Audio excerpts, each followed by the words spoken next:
రాష్ట్ర వ్యాప్తంగా ఇవాళ మహిళా సంఘాలకు వడ్డీ లేని రుణాలు 304 కోట్లు కూడా విడుదల చేయడం జరిగింది. అత్యధికంగా నల్గొండ జిల్లాలో చేయడం జరిగింది. మనతో మాట్లాడికి జిల్లా కలెక్టర్ ఇలా త్రిపాఠి గారు ఉన్నారు. మేడం, నల్గొండ జిల్లా పెద్ద జిల్లా, ఇవాళ వడ్డీ లేని రుణాలు కూడా అత్యధికంగా నల్గొండ జిల్లాకే వచ్చాయి.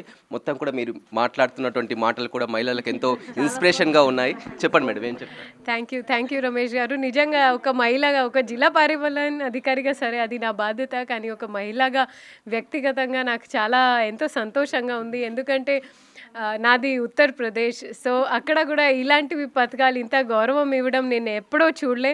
నిజంగా నేను రాష్ట్ర ప్రభుత్వంకి ప్రత్యేకంగా మా రెస్పెక్టెడ్ చీఫ్ సెక్రటరీ గారికి, సిఓ సార్ మేడంకి, మా టీం అందరికీ నేను నేను ధన్యవాదాలు తెలియజేస్తా ఉన్నాను. చాలా చాలా సంతోషంగా ఉంది. మీరు చెప్పినట్లు నిజంగా మన దగ్గర ఏదైతే 33 మండలానికి 30 లక్షల చొప్పున ఈరోజు మేము విడుదల చేస్తూ ఉన్నాము. ఇందాక మేము మిర్యాలగూడలో అది కూడా ఒక మహిళా కేంద్రీయ ప్రోగ్రాంలో పాల్గొనడం జరిగింది. అక్కడ మీ అందరు చూస్తూ ఉన్నారు. ఇంద్రమ్మ చీర కట్టుకొని ఇంద్రమ్మ ఇల్లు గృహప్రవేశం చేశాము. ఇంద్రమ్మ మహిళా శక్తి పథకం కింద వాళ్ళకి వడ్డీ లేని రుణాలు ఇస్తున్నాము.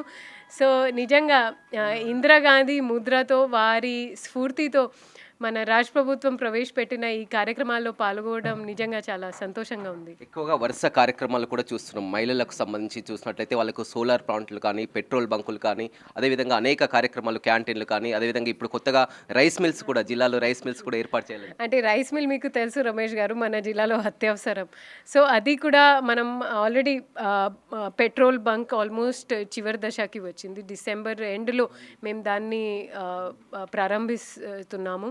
సో దీంతో పాటు అంటే వై నాట్ రైస్ మిల్ అనేది ఒక ఆలోచన ఉండే. అది గౌరవ మంత్రివర్యులు మన డిఆర్డిఓ గారు మేము దాని మీద చర్చ చేయడం జరిగింది. ఇప్పుడు మేము నల్గొండ, కనగల్ ఈ 2 మండలాల్లో ఒక 5 ఎకరాల భూమి కేటాయిస్తూ ఒక ప్రయోగాల కింద అయితే తీసుకుంటాము. నాకు అయితే మా మహిళల మీద నాకు 100% నమ్మకం ఉంది. సర్లే అది అంత సక్సెస్ కాకపోయినా కనీసం ఒక అనుభవం అయినా మా వాళ్ళకి వస్తుంది.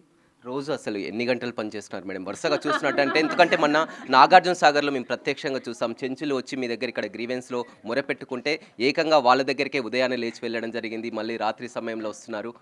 అది కూడా చెంచులు కాదు, యాదమ్మ అనేది ఒక అమ్మాయి మా దగ్గర ప్రజావాణిలో వచ్చింది. నిజంగా ఆమె చాలా తీవ్ర మానసిక వేదనకి గురి అయి మా దగ్గర రావడం, మాకు అంటే మేమందరం ఆఫీసర్స్ బాధపడ్డాము. ఆ రోజు మాతో పీడీ గారు, సబ్ కలెక్టర్ మిర్యాలగూడ గారు, జయవీర్ లోకల్ ఎమ్మెల్యే గారు వాళ్ళు కూడా పాల్గొనడం జరిగింది.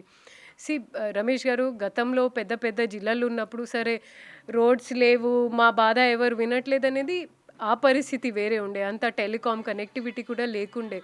బట్ ఇప్పుడు మనం ఒకవైపు అంత 5G టెక్నాలజీ గురించి మాట్లాడేటప్పుడు ఒక ఊరికి, ఒక తాండాకి సరైన మనం వైద్య సేవ కూడా అందించకపోతే అది కరెక్ట్ కాదు. సమతుల్యమైన అభివృద్ధి ఉండాలి. అదే మన రాష్ట్ర ప్రభుత్వం, మాకు ఉన్న చీఫ్ సెక్రటరీ గారి ఇన్స్ట్రక్షన్స్. సో కాబట్టి మేము ఒక మంచి మార్నింగ్ వాక్ కూడా అయింది ఆ రోజు. సో మా సిబ్బందులు, మా ఆఫీసర్స్ అంతా అక్కడికి వెళ్ళడం జరిగింది. మేము బిఎస్ఎన్ఎల్ వాళ్ళతో మాట్లాడి ఫస్ట్ అయితే అక్కడ టెలికాం సర్వీసెస్ని కొంచెం బలోపేతం చేస్తున్నాము.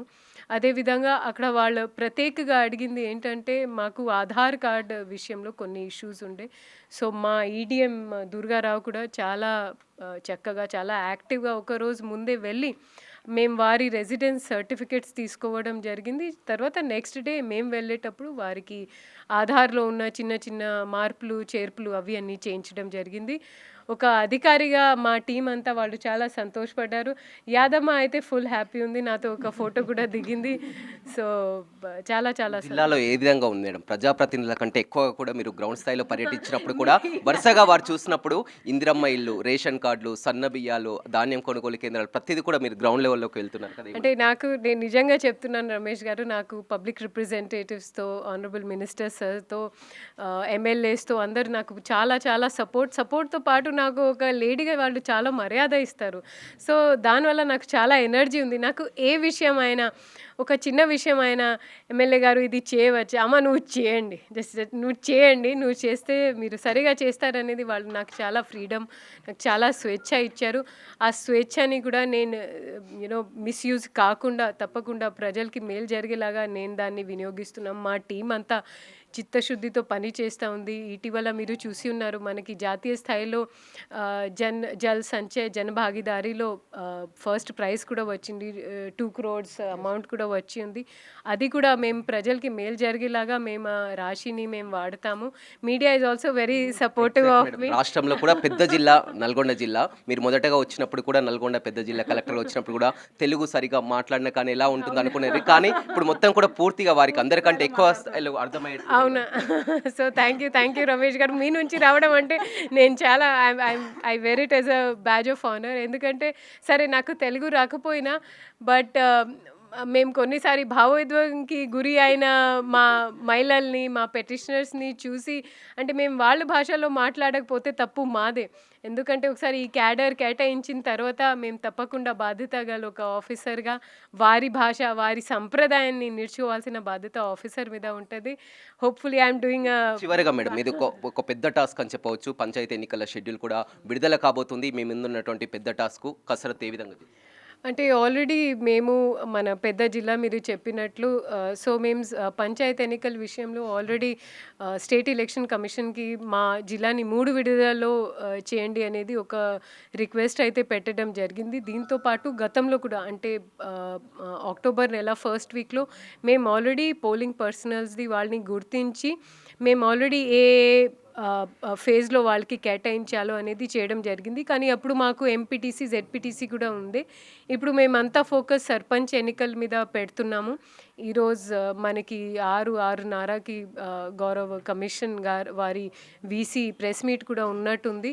సో మేము వారి దిశానిర్దేశాలని తప్పకుండా తప్పకుండా పారదర్శకంగా ఎక్కడ కూడా ఎలాంటివి వేరే ఎలిమెంట్స్ జోక్యం లేకుండా మేము సాఫీగా దాన్ని కండక్ట్ చేసుకోవడానికి మేము రిజర్వేషన్స్ ఎలా మేడం? కొన్ని చోట్ల ఎస్టీలు లేని చోట్ల కూడా ఎస్టీగా రిజర్వేషన్ అది ఈసారి లేదు రమేష్ గారు. లాస్ట్ టైం మీరు చెప్పింది కరెక్ట్. అవును, లాస్ట్ టైం అడవిదేవులపల్లిలో మొత్తం ఎస్టీ ఉన్న జవనాబాలో, ఉల్సాయిపాలెంలో అలాంటివిలో కొన్ని జరిగినాయి. అది కూడా ఏదైనా అది ప్రొసీజరల్ మిస్టేక్ కాదు. ఏదైతే మనకి 2018లో చట్టం ఉందో దాన్ని బట్టి ఇది సెకండ్ ఐటరేషన్ కాబట్టి కొన్ని దాంట్లో అబరేషన్స్, కొన్ని మిస్టేక్స్ జరిగినాయి. కానీ ఈసారి అలాంటివి ఎక్కడా లేవు.